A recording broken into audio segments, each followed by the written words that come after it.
캘리포니아 주지사 리콜 선거가 일주일 앞으로 다가왔습니다. 후보들은 막판 총력 유세전을 이어가면서 유권자들의 표심 잡기에 나섰습니다. 연방정부의 주당 $300 추가 실업수당 지급이 지난 4일 공식 종료됐습니다. 700만여 명의 실업자가 수혜 혜택을 잃을 것으로 예측됐는데 구직자는 늘지 않고 있어 구인난은 당분간 계속될 것으로 전망됐습니다. 오늘 새벽 LA 한인타운에서 차 한 대가 노숙자 텐트촌을 덮치는 사고가 발생했습니다. 노숙자를 포함해 4명이 경미한 부상을 입어 병원으로 이송됐으며 경찰은 정확한 사고 경위를 조사 중입니다. 워싱턴주를 비롯해 미 전역 곳곳에서 구충제 이버맥틴에 대한 처방 사례가 급증하고 있습니다. 코로나 치료 목적으로 이를 과잉 복용하는 사례도 늘고 있어 보건당국에 비상이 걸렸습니다. 본 프로그램은 벤코브홉의 새로운 몰기지 전문 컨설턴트 팀이 내 집 마련의 꿈을 도와드립니다. 희망을 설계하는 전문가들의 은행 벤코브홉 제공입니다. 여러분 안녕하십니까? 9월 7일 첫 소식입니다. 게빈 뉴섬 캘리포니아 주지사에 대한 리콜 선거가 일주일 앞으로 다가왔습니다. 민주당 텃밭인 캘리포니아주에서 뉴섬 주지사의 소환 여부는 결국 유권자들이 투표권을 어떻게 행사하느냐에 달려있는데요. 선거를 앞두고 각 후보자의 막바지 유세전이 한창입니다. 김재은 기자의 보도입니다. 리콜 선거를 일주일 앞두고 게빈 뉴섬 주지사는 자신의 고향인 샌프란시스코를 찾았습니다. 공화당 측의 가장 유력 주자인 라디오 진행자 레리 엘더 후보의 공세를 집중하며 막판 표심 잡기에 나섰습니다. 뉴섬 주지사는 레리 엘더 후보가 도널드 트럼프 전 대통령 최측근이자 극우 성향을 가진 후보라며 비난의 수위를 높였습니다. Larry Elder not only supported Donald Trump, he's to the right of Donald Trump. He is to the right, I would argue the far right of Donald Trump. 레리 엘더 후보도 물러서지 않았습니다. 엘더 후보는 수년째 이어지고 있는 주민들의 이주 행렬과 노숙자 문제 등을 주요 공격의 소재로 삼았습니다. 뉴섬 주지사의 자질에 대해 의문을 제기하며 낮은 공약 이행률을 비판했습니다. Gavin Newsom ran for mayor in 2004, promised to clean up the homeless problem in San Francisco in 10 years. That would have been 2014. Have you been to San Francisco lately? 엘더 외에 리콜 선거에 출마한 후보만 45명, 불과 9명이 민주당 후보이며 공화당 후보가 과반수입니다. 이번 투표는 주지사 리콜에 대한 찬반과 만일 퇴출에 찬성한다면 누구를 새 주지사로 뽑을지 두 항목으로 구성됩니다. 민주당 텃밭인 캘리포니아주에선 민주당 유권자가 공화당 유권자의 2배에 달하지만 얼마나 많은 민주당 유권자가 한 표를 행사하느냐가 관건입니다. 각종 여론조사 결과 뉴섬의 주지사 유지 가능성은 높은 것으로 분석됐지만 만일 리콜에 대한 찬성이 과반을 넘게 되면 출마 후보 중 다수 득표자가 차기 주지사가 됩니다. MBC 뉴스 김재은입니다. 지난 4일 팬데믹 동안 지급되어 온 연방 실업수당 제도가 종료됐습니다. 700만여 명의 실업자들이 수혜 혜택을 잃을 것으로 전망됐는데요. 하지만 변이 바이러스 확산에 각종 보조금 지원을 받는 직원들이 복직을 기피하면서 여전히 구인난은 심각한 상황입니다. 한인 요식업계는 다음 달부터 서서히 구인난이 해소될 것으로 기대했습니다. 홍지은 기자의 보도입니다. 팬데믹 동안 실업자들에게 매주 $300씩 제공하던 연방 추가 실업수당 지급이 만료됐습니다. 이번 프로그램 만료로 전국의 750만 명의 실업자들이 수혜 혜택을 잃을 것으로 전망됩니다. 구인난의 원인으로 지목됐던 실업수당 지급이 종료됐지만 상황은 좀처럼 나아지지 않고 있습니다. 실업수당에 더해 각종 팬데믹 보조금 등을 받으면서 복직을 꺼려하는 분위기입니다. Yeah, we don't have that many people that come in and want to work. 한 2, 3일밖에 안 됐잖아요, 지금. 네, 그래서 좀 더 두고 봐서 그걸 실업수당을 줬기 때문에 일을 안 나온다. 그건 사실이거든요. 이제 그걸 안 받으면은 일을 해야 되겠다 하는 심리적인 게서 이제 앞으로 한 10월 달쯤 되면은 이제 일하러 나오지 않겠는가. 여전히 곳곳에는 직원 채용 팻말이 붙어 있습니다. 캘리포니아주 고용개발국은 연방 실업수당 프로그램 종료 후에 대한 사안에는 잔액이 남아있더라도 실업수당을 지급하지 않는다고 설명했습니다. 전문가들은 이번엔 델타 변이 감염 공포를 인력난의 원인으로 지목했습니다. We'll see the increase in job seekers. There's no question that it will push people back into the job search process, but it's not the only factor. People have also been hesitant due to health concerns. 이번 달 말에 캘리포니아 주정부의 세입자 퇴거 유예 조치까지 만료될 예정인 만큼 서서히 구직자들이 늘어날 것으로 기대됩니다. 하지만 경제 분석기관들은 연방 실업수당의 종료로 올 연말까지 180만 명이 취업할 것으로 예상되지만 올 연말 미국 내 고용인구는 팬데믹 직전보다 400만 명 이상 적은 수준에 그칠 것으로 내다봤습니다. 일각에서는 연방 추가 실업수당 지급 종료 이후 더 많은 실직자들이 일자리를 찾아 나서면서 취업난이 재현될 수 있다는 우려도 나오고 있습니다. MBC 뉴스 홍지은입니다. 오늘 LA 한인타운에서 노숙자 텐트촌으로 차량 한 대가 돌진하는 사고가 발생했습니다. LA 소방국에 따르면 오늘 새벽 6시쯤 승용차 한 대가 500블락 사우스 버질 애비뉴에 위치한 노숙자 텐트촌을 덮치면서 4명의 부상자가 발생했습니다. 당시 텐트 안에서 잠자고 있던 노숙자 1명이 차 밑에 깔렸고 차 안에 있던 3명도 경상을 입었으며 소방국은 크레인을 이용해 차량을 들어올려 피해자를 구조한 후 병원으로 이송했습니다. 이번 사고는 버질 애비뉴를 따라 남쪽 방면으로 달리던 차량이 반대편에서 달려오던 차량과 충돌하면서 중심을 잃고 보도의 텐트촌을 덮친 것으로 알려졌습니다. 사고 현장은 한인 병원들과 상가들이 위치한 곳으로 주변에는 노숙자들이 텐트를 치고 거주해왔던 곳입니다. 한편 경찰은 정확한 사고 경위를 조사 중이라고 전했습니다. 캘리포니아주 롱비치에서 자동차 주차 자리를 두고 벌어진 말다툼이 총격으로 번지며 한 부부가 숨지는 사건이 발생했습니다. 롱비치 경찰은 지난 4일 롱비치의 길거리에서 쿠티에레즈 부부가 빈 주차 공간을 발견하고 차를 데려고 하자 다른 차에 타고 있던 남성 2명이 거칠게 항의하는 소동이 빚어졌고 주차 우선권을 둘러싼 말다툼 끝에 남성 1명이 부부에게 총을 쐈다고 전했습니다.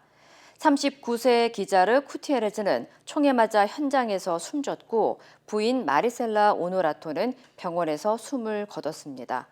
목격자들은 동네 주차 공간이 제한돼 있어 시비가 일어나는 것을 자주 봤지만 총을 쏠 필요까지 없었다며 구티에레즈 부부의 사망을 애도했습니다.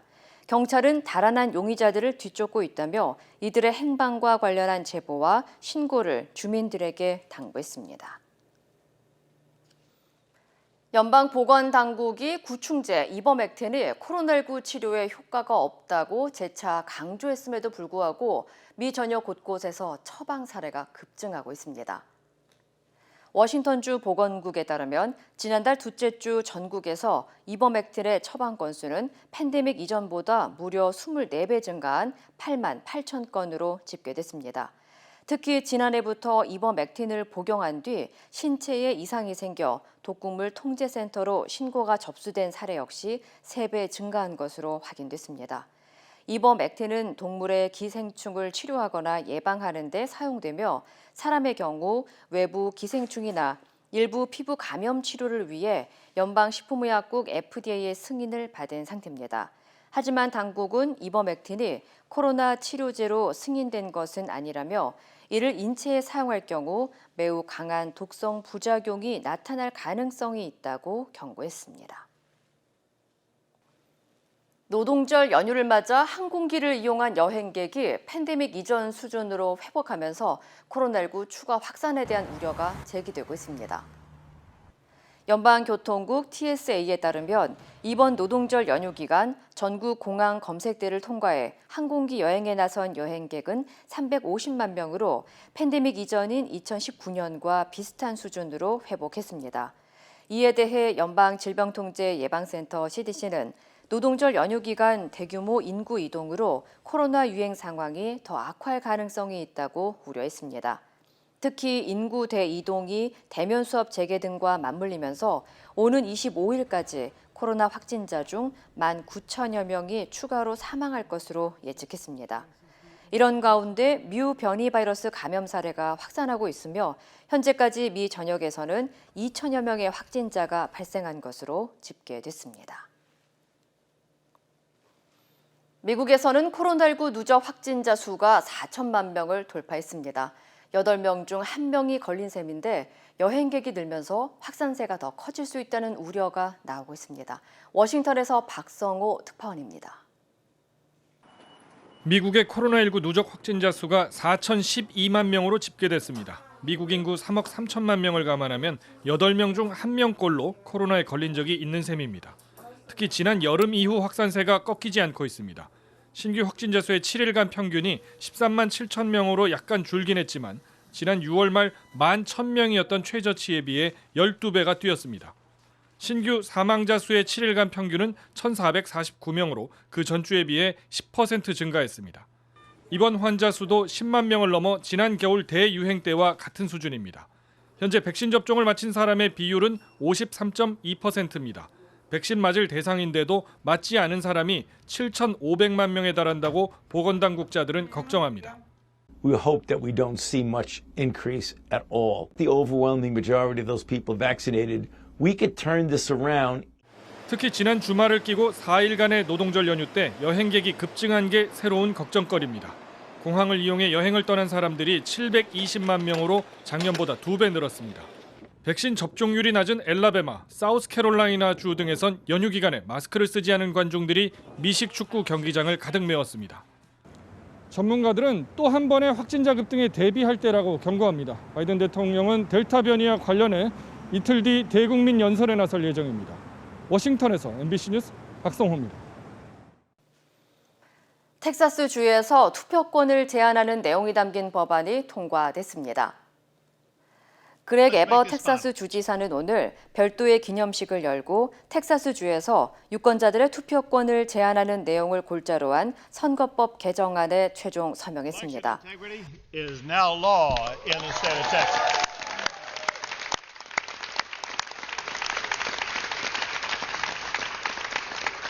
선거법 개정안에는 자동차를 탄 채 투표하는 드라이브 스루 투표와 24시간 투표 금지, 그리고 우편 투표에 대한 규제 등이 담겼습니다.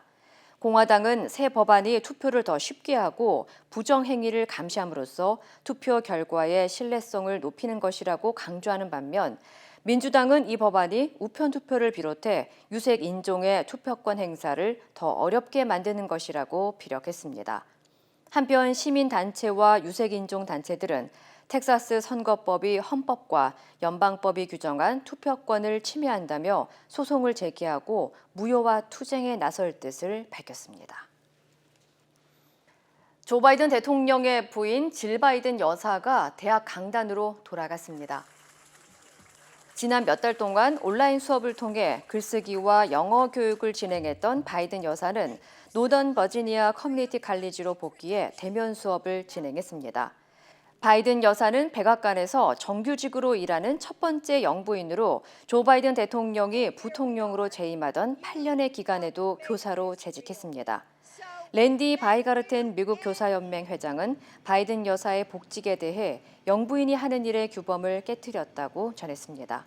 앞서 지난해 8월 남편이 민주당 대선 후보로 공식 지명됐을 때부터 질 바이든 여사는 일찌감치 영부인이 돼도 교직을 유지할 것이라며 교육 활동에 열정적인 모습을 보여왔습니다. 연방질병통제예방센터 CDC가 코로나19 확산에 따른 여행과 관련해 자메이카와 스리랑카를 매우 위험한 국가 명단에 추가했습니다. 오늘 갱신된 CDC의 여행 주의 목록에 따르면 전 세계적으로 델타 변이 확산이 급증하면서 여행 관광지인 카리브해의 자메이카와 남아시아의 스리랑카, 그리고 보르네오 섬의 브루나이가 위험한 여행 국가 명단에 올랐습니다. CDC는 이전 28일 동안 인구 10만 명당 코로나19 확진자가 500명 이상인 나라를 여행이 매우 위험한 4단계 국가로 분류하고 있습니다. 자메이카의 백신 접종률은 인구 100명당 19명으로 낮은 수준을 보이고 있으며 8월 말부터 바이러스 확산을 늦추기 위해 통행 금지령을 시행하고 있습니다.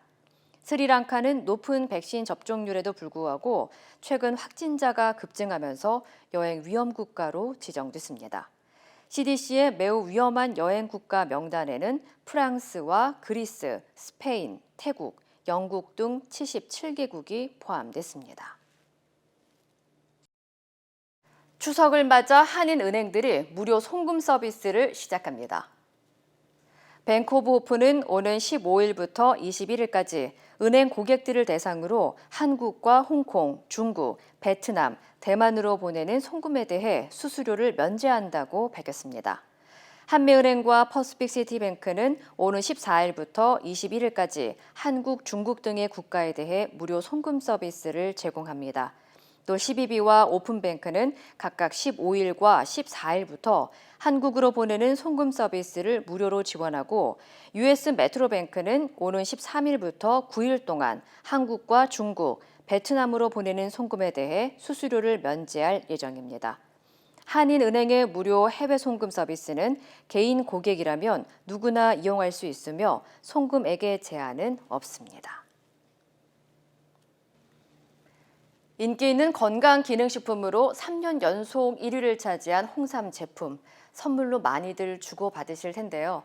추석을 앞두고 한국소비자원이 짜먹는 홍삼 제품의 유효 기능성 성분을 분석했더니 가격과 함량이 반드시 비례하지는 않았습니다. 허지희 기자입니다. 시중에 다양하게 나와 있는 짜먹는 스틱 홍삼 제품들, 떠먹거나 액체형 제품보다 간편히 먹을 수 있어 인기를 얻고 있습니다. 한국소비자원이 소비자들이 선호하는 13개 제품의 실제 유효 성분 함량 등을 비교해봤습니다. 실험 제품 모두 식약처가 인정하는 홍삼의 유효 활성 성분인 진세노사이드 함량이 3mg 이상으로 1일 섭취 권장량을 충족했습니다. 그러나 가격과 함량은 천차만별이었습니다. 가격은 한 포당 700원대에서 3,000원대까지 최대 4배 이상 차이가 났고 진세노사이드는 가장 적은 제품은 3mg, 많은 것은 33mg을 함유해 큰 차이를 보였습니다.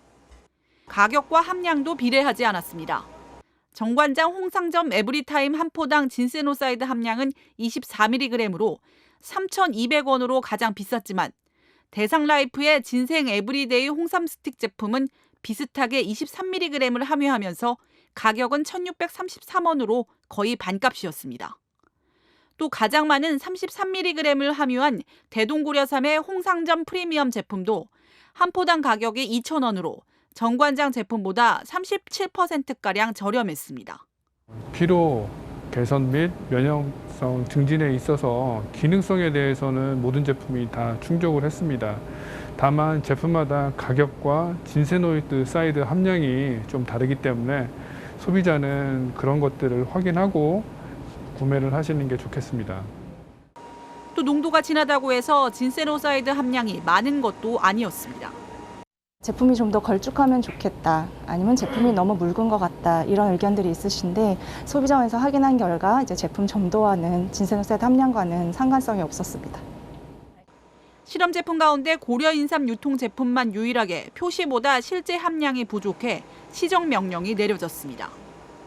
당도는 제품별로 최대 36배까지 차이를 보였는데 한국소비자원은 진세노사이드의 함량 정도와 당도, 제품별 특성마다 개인의 생체 반응이 다를 수 있는 만큼 기호에 따른 꼼꼼한 비교가 필요하다고 덧붙였습니다. MBC 뉴스 허지입니다. 충청 경선에서 완패한 뒤 짧은 칩거에 들어갔던 더불어민주당 이낙연 후보가 네거티브 중단을 선언하며 경선 레이스에 복귀했습니다. 이재명 후보의 세력 확장이 계속된 가운데 민주당 후보들은 이번 주말 대구 경북 경선을 앞두고 TV 토론에서 격돌했습니다. 김지경 기자입니다. 첫 경선 완패 직후 일정을 줄줄이 취소했던 이낙연 후보. 돌발 칩거를 하루 만에 마치고 국회에 나와 굳은 표정으로 네거티브 중단을 선언했습니다.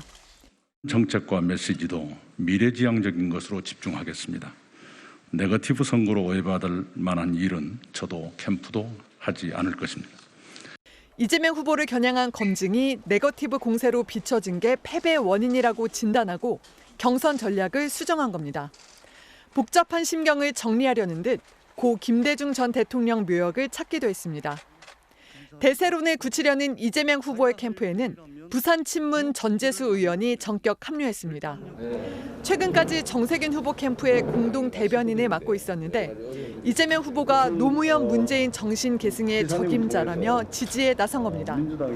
부산 지역 지방의원과 원외위원장 70여 명도 이재명 후보 지지를 선언하는 등 세력 균형이 재편되는 양상인데 그래도 추격 후보들은 경선 완주 의지를 분명히 했습니다. 특별한 변동은 없이 두벅두벅 한 걸음 한 걸음 그렇게 나가겠습니다. 처음 결심을 하고 했었던 때부터 지금까지는 한 번도 중도 포기라고 하는 걸 생각해 본 적이 없습니다. 대구 경북 경선을 앞두고 열린 TV토론에선 네거티브 공방 대신 이재명 후보의 정책에 대한 검증 공방이 건조하게 오갔습니다. 탄소세를 가지고 기본소득에서 다 나눠주자 이렇게 해가지고 에너지 전환이 순탄하게 이루어질 수 있는지. 제가 이미 발표한 것처럼 일부는 산업 전환에, 일부는 기본소득에. 민주당은 오늘부터 닷새 동안 경선 흐름의 결정적 변수가 될 1차 선거인단 64만 명이 온라인 투표를 실시합니다. MBC 뉴스 김지경입니다. 국민의힘의 공약 발표회에서 후보들은 주력 공약 3가지씩을 발표했습니다. 하지만 질문과 답변이 각 1분씩으로 제한되는 바람에 여전히 불만이 터져나왔는데요. 유승민 후보는 검찰의 고발 사주 의혹과 관련해 윤석열 캠프에 날을 세우기도 했습니다. 신수아 기자입니다. 주 120시간 노동 발언으로 곤욕을 치렀던 윤석열 후보는 대표 정책으로 일자리 공약을 제시했습니다. 각종 규제를 없애고 기업의 자율성을 보장해 민간을 통해 일자리 창출을 늘리겠다는 게 핵심입니다. 나아가 국민들의 일자리가 끊어지는 불안과 고통을 겪지 않도록 정부가 적극 나서 일자리를 이어드리겠습니다. 홍준표 후보는 국회의원 정원을 100명 줄인 200명으로 하고 단원제가 아닌 상하원 양원제로 바꾸는 정치개혁을 대표 공약으로 발표했습니다. 대통령이 되면 개헌을 공약하겠습니다.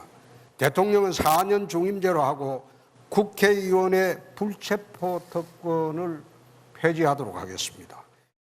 유승민 후보는 집값 폭등의 진원지인 수도권부터 민간주택 공급을 대폭 확대하는 부동산 안정 대책을, 최재형 후보는 작은 정부론을 제시했습니다. 하계회 같다는 지적을 받았던 2주 전 비전 발표회 때와는 달리 후보 간 질문과 답변도 일부 있었지만 추첨으로 정해진 질문자 1명이 1분씩만 질문하고 답변도 1분으로 제한했습니다. 윤석열 후보를 위한 또 다른 하계회가 아니냐는 불만이 다시 터져나왔습니다. 토론도 안 하고 질문자도 이렇게 추첨으로 정하고 선관위가 왜 이렇게 유치한 결정을 하는지 모르겠습니다. 이거는 토론을 일부러 막으려고 이러는 거 아닌가. 대선 주자 간 토론은 후보를 8명으로 줄이는 다음 주 수요일 1차 컷오프 이후에 개최될 전망입니다. MBC 뉴스 신수아입니다. 최근 군대 내 가혹 행위를 다룬 드라마가 인기를 끌자 국방부는 병영 문화가 바뀌고 있다는 입장을 내놨습니다. 그런데 해군에서 올해 3월부터 집단 따돌림과 폭행이 있었고 피해자가 스스로 생을 마감했다는 의혹이 나왔습니다. 고재민 기자입니다. 지난 2월 강감찬 함에 배치된 해군 정모일병. 전신 화상을 입은 아버지를 간호하려고 휴가를 나왔다 지난 3월 자가격리 2주를 거쳐 한 달 만에 부대에 복귀했습니다. 코로나19로 국내 휴가가 제한됐던 때라 정일병을 향한 눈초리가 따가웠다고 합니다. 내가 여기서 왕따 가봐 이렇게 이야기를 해요. 전혀 그런 성격이 아니어서 왜 그랬더니 내가 휴가 갔다 왔다고 그러나 봐. 일부 선임병들은 꿀 빨고 있다, 신의 자식이다라며 정일병을 대놓고 따돌렸고 근무 중 실수를 하자 선임 2명이 가슴과 머리를 밀쳐 넘어뜨리기도 했습니다. 답답한 나머지 제가 어떻게 해야 하냐고 묻자 돌아온 건 죽어버려라라는 폭언이었습니다. 정일병은 폭행과 폭언을 함장에게 신고했지만 보직만 바뀌었을 뿐 가해자들과 계속 마주쳐야 했습니다. 결국 구토와 과호흡 같은 공황장애 증상이 생기고 자해 시도까지 했습니다. 하지만 하선 조치가 이뤄진 건 갑판에서 기절해 쓰러지고 정상적인 생활이 불가능해질 정도로 상태가 악화된 이후였습니다. 정일병은 지난 6월 18일 끝내 자택에서 스스로 생을 마감했습니다. 유족과 군 인권센터 측은 사망 2달 반이 지나도록 수사가 제대로 이루어지지 않고 있다고 주장했습니다. 주요 수사 대상자들이 인사조치 없이 청해 부대 임무 수행을 위해 출항하여 현재까지 돌아오지 않고 있는 관계로 소환 조사도 하지 못하고 있는. 이에 대해 해군은 사망 원인과 유가족이 제기한 병영 부조리 등에 대해 수사 중이라는 원론적인 답변만 내놨습니다. MBC 뉴스 고재민입니다. 한국 군이 SLBM 시험 발사 마지막 단계인 잠수함 발사를 성공한 것으로 전해졌습니다. 최종 시험까지 성공하면 한국은 세계 8번째 SLBM 보유국이 됩니다. 손영 기자입니다. 바다 위로 미사일이 솟아오르더니 불꽃을 뿜으며 날아가 표적에 꽂힙니다. 잠수함 발사 탄도미사일 SLBM입니다. 적의 감시망을 피해 움직이는 잠수함 안에서 직접 핵미사일을 발사할 수 있습니다. 게임 체인저로 불릴 만큼 위력적입니다. 우리나라가 독자 기술로 개발한 SLBM, 가칭 현무 4-4. 사거리 500km의 현무 2B를 기반으로 개발됐습니다. 출전 배치까지는 지상 발사, 수중 발사, 잠수함 발사 3단계를 모두 거쳐야 하는데 마지막 단계인 잠수함 발사까지 성공한 것으로 전해졌습니다. 대륙간 탄도미사일인 ICBM보다 고도화된 기술인 만큼 전 세계에서 SLBM을 보유하고 있는 나라는 7곳뿐입니다. 특히 북한이 지난 2016년 북극성 일형을 시작으로 꾸준히 SLBM 성능을 개선해 우리 군의 대응 필요성이 제기되어 왔습니다. 세계 최강의 병기 수중 전략 탄도탄, 국가 핵무력 완성과 로켓 강국의 역사적 대업을 완수하신 것은 잠수함 발사 시험은 지난달 진수한 3,000톤급 도산 안창호함에서 2차례 이뤄진 것으로 알려졌습니다. 도산 안창호함은 SLBM을 직선으로 쏠 수 있는 발사관 6개를 가지고 있습니다. 위치에 따라 북한 전역을 타격할 수 있습니다. 핵탄두는 정책적으로 안 만드는 걸 뿐이지 잠수함을 이용해서 하시라도 주석봉을 타격할 수 있다. 은밀한 비수 하나를 가지고 있음으로 해서 대주변국도 억제할 수 있다. 우리 군은 조만간 SLBM 공개 발사와 함께 전력화를 공식 선언할 것으로 보입니다. MBC 뉴스 손영입니다. 인도네시아에서 흑마술에 빠진 부부가 친딸의 눈을 훼손하다가 경찰에 체포됐습니다. 관련 소식 전해드립니다. 지난 1일 술라웨시 섬 한 주택에서 6살 난 아이가 부모와 할아버지 등 가족으로부터 학대받는 현장을 경찰이 급습했는데요. 엄마가 아이의 눈을 훼손하는 것을 목격한 경찰은 가족 4명을 긴급 체포했습니다. 현재 구조된 아이는 수술을 받았고 부부는 악령의 지배를 받아 무의식 상태에서 한 행동이라고 주장한 것으로 알려졌는데요. 경찰은 부부의 첫째 자녀도 흑마술 주술 의식 중 2리터의 소금물을 강제로 먹고 사망했다는 증언에 따라 추가 수사에 나섰습니다. 현지 시간 7일 독립기념일을 맞은 브라질 주요 도시에선 자일의 보우소나루 대통령 지지자들의 시위가 동시다발적으로 발생했습니다. 시위대의 요구는 대법원의 폐지인데요. 대법원은 현행 선거제도를 비판하며 전자투표 폐지를 주장하는 대통령과 대립각을 세우고 있습니다. 로이터 통신은 시위대가 의회 앞 경체 저지선을 뚫었으나 목표로 삼았던 대법원 진입에는 실패했다고 전했습니다. 아프간의 수도 카불에 위치한 미국 대사관 건물 담장에 탈레반을 상징하는 대형 벽화가 그려졌습니다. 이 건물은 지난달 15일 탈레반이 카불을 장악하면서 미국이 황급히 떠난 곳으로 이전까지는 4천여 명의 직원이 근무해왔습니다. 본래 아프간 도시 곳곳에는 평화와 자유를 염원하는 시민들이 그린 2,000점이 넘는 벽화가 그려져 있었지만 탈레반은 최근 이를 흔적 없이 지우기에 나섰다고 합니다. 20년 만에 아프간을 재장악한 이슬람 무장 조직 탈레반의 최고 지도자 하이바툴라 아쿤드자다가 새 정부는 이슬람 율법에 따라 통치할 것이라고 밝혔습니다. 탈레반은 과거 아프간을 통치했을 당시에도 이슬람 율법인 샤리아를 앞세워 여성들의 교육과 취업 기회를 박탈하는 등 사회를 엄격하게 통제한 이력이 있는데요. 아쿤드자다는 현지 시간 7일 탈레반 새 정부의 윤곽을 발표한 직후 아프간 정부는 이슬람의 틀 안에서 인권 보호를 위한 조치를 취할 방침이며 가능한 한 빨리 국가를 재건하는 것이 최고 목표라고 강조했습니다. 이 시각 세계였습니다. 본 프로그램은 구매부터 재융자까지 멀티패밀리 아파트론도 역시 뱅크 오브 홉이 하면 다릅니다. 희망을 설계하는 전문가들의 은행, 뱅크 오브 홉 제공입니다.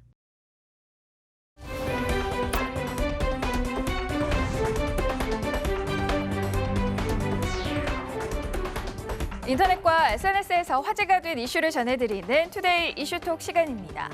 영국의 한 자동차 수집가가 모은 클래식 차가 무더기로 경매에 나왔다고 하는데요. 이슈톡 첫 번째 키워드는 경매에 쏟아진 전설의 클래식 차 170여 대입니다. 자, 뽀얀 먼지를 뒤집어 쓴 채 창고 안에 주차된 차량들. 자세히 보니 벤츠, BMW, 포르쉐 등 이름만 들어도 알만한 유명 자동차 업체가 출시한 클래식 자동차인데요. 자, 모두 174대로 감정가만 우리 돈 16억 원에 달한다고 합니다. 영국 런던 토트넘의 한 창고에 있는 이 차들은 얼핏 봐서는 폐차 직전이지만 모두 주행이 가능하다는데요. 평범한 회사원으로 알려진 소유자는 지난 10년간 원소유주와 1:1 거래를 한 뒤 직접 운전을 해서 이 차들을 공수해왔다고 합니다. 처음엔 취미로 벤츠를 모으다가 클래식 자동차 가격이 오르는 것을 보고 투자 목적으로 차를 사들였다는데요. 몇 년 뒤 차량 가격이 더 높아지면 팔 생각이었지만 차를 보관할 장소가 없어지면서 급하게 처분을 결정했다고 합니다. 남미에서 한 환경미화원이 남다른 순발력으로 소중한 목숨을 구해서 화제입니다. 두 번째 키워드입니다. 아찔한 사고 막은 환경미화원의 순발력. 지난달 28일 브라질에서 있었던 일인데요. 쓰레기 수거차가 집 앞에 멈춰서자 냅다 도로로 뛰어나가는 아이. 차에 치일 뻔한 아찔한 그때 환경미화원이 손을 쭉 뻗어 아이를 낚아챕니다.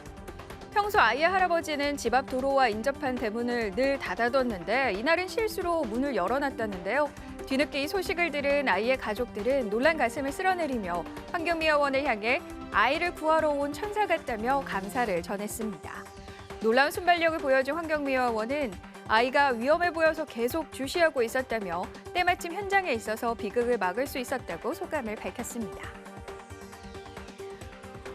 중국에서 한 여성이 40년 동안 잠을 잔 적이 없다는 주장을 펼쳐서 전문가들이 검증에 나섰는데요. 세 번째 키워드입니다. 40년간 잠을 안 잤다. 중국 여성의 미스테리입니다. 5살 때부터 눈을 감고 자본 적이 없다고 주장하는 중국 허난성에 사는 리자닝 씨.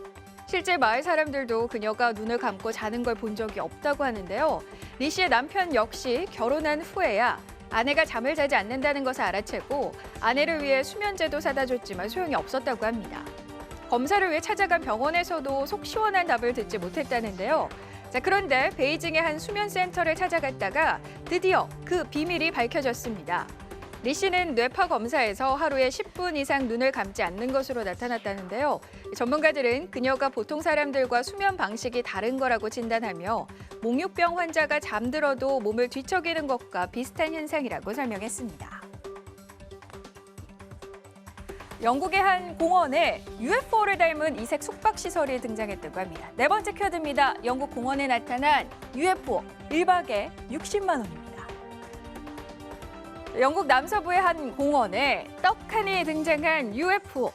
외계인이 이용할 것 같지만 사실 핀란드 건축가가 1960년대 설계한 푸트로라는 이름의 주택입니다. 원하는 경우 자유롭게 옮길 수도 있는 이동식인데요. 둥근 천장과 창문 등 주로 곡선 디자인이 특징입니다. 해당 공원에 있는 푸트로는 전 세계에 남아있는 68개 중 하나로 본래는 남아프리카에서 거주자 없이 노후화되고 있던 걸 영국의 한 예술가가 옮겨와 10년에 걸쳐 복원시킨 거라는데요. 1박에 우리 돈 약 60만 원인 푸트로는 독특한 외형에 인기가 많아 오는 12월까지 대부분의 예약이 완료된 상황이라고 하네요. 이스라엘 한 교도소에서 팔레스타인 무기수들이 탈옥해서 이스라엘이 발칵 뒤집혔다고 합니다. 5번째 키워드입니다. 숟가락으로 땅굴을 파서 탈옥. 영화 쇼생크 탈출에서 주인공이 교도소 벽을 뚫고 탈옥하는 장면이 현실에서도 일어났습니다. 현지 시간 6일 철통 경비로 악명 높은 이스라엘 북부 소재 길보아 교도소에서 팔레스타인 수감자 6명이 연기처럼 사라진 건데요. 사람이 겨우 한 명 빠져나갈 정도의 이 구멍을 통해 감옥 밖으로 나간 겁니다. 교정당국은 탈옥수들이 수개월에 걸쳐 녹슨 숟가락으로 틈틈이 화장실 바닥을 파온 것으로 추정하고 있다는데요. 탈옥한 수감자 중 한 명은 팔레스타인 자치정부를 주도하는 파타당 군사조직의 전직 사령관이고 나머지 5명은 이슬람 지하드 조직원으로 알려졌습니다. 현지에서는 탈옥범들이 국경을 넘어 도주할 것으로 보고 헬기와 드론까지 투입해 대대적인 추적에 나섰는데요.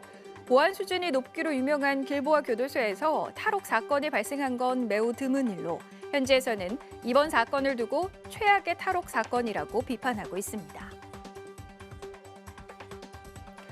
에콰도르에서 고인이 된 주인을 끝까지 지키려는 강아지의 모습이 포착됐습니다. 6번째 키워드입니다. 세상 떠난 주인 끝까지 함께한 반려견. 에콰도르에서 강아지 한 마리가 풀이 죽은 모습으로 연구차에 탑승했는데요. 관 옆에 딱 붙어 자리를 떠나지 않습니다. 그럴 것이 생전 사랑을 준 주인이 세상을 떠났기 때문인데요.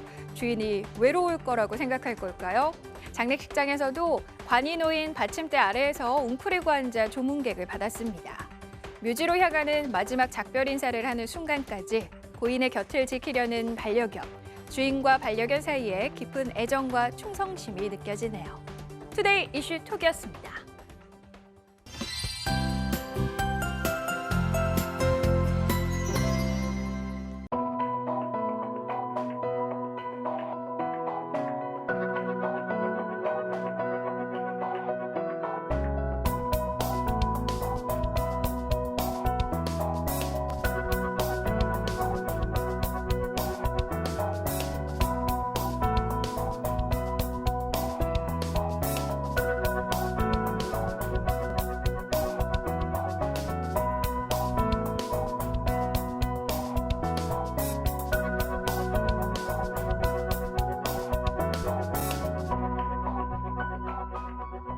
이상으로 9월 7일 화요일 뉴스를 마칩니다. 시청해주신 여러분 고맙습니다.